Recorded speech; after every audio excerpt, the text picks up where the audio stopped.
అందరికీ నమస్కారం అండి. తెలంగాణ రాష్ట్ర ప్రభుత్వ ఉద్యోగులకు 51% పీఆర్సీ ఫిట్మెంట్కి సంబంధించి కొత్త పీఆర్సీపై సంచలన నిర్ణయాలు అయితే రావడం జరిగిందండి. సో ఈ వీడియోలో వీటి గురించి పూర్తి వివరాలు అయితే తెలుసుకుందాం.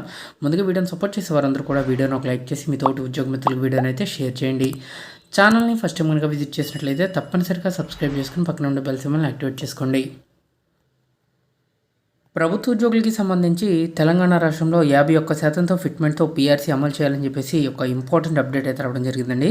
సో రాష్ట్రంలో ఉద్యోగులు ఉపాధ్యాయులకు 51%తో ఫిట్మెంట్ని పీఆర్సీని అమలు చేయాలని తెలంగాణ రాష్ట్ర టీచర్స్ ఫెడరేషన్ డిమాండ్ చేయడం జరిగింది.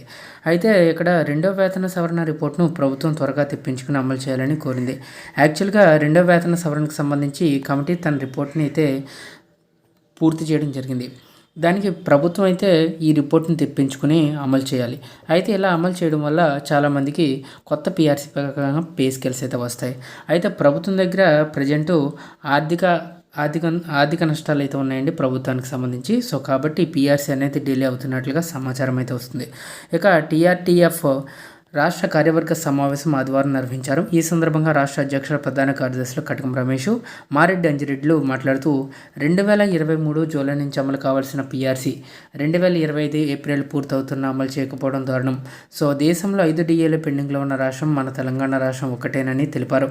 వేసవిలో బదిలీలు పదోన్నతులు చేపట్టేలా ప్రభుత్వం క్యాలెండర్ను రూపొందించాలని, జూన్ 9వ తేదీన ఉద్యోగుల జేఏసీ మహాధర్నాను విజయవంతం చేయాలని వారు పిలుపునిచ్చారు.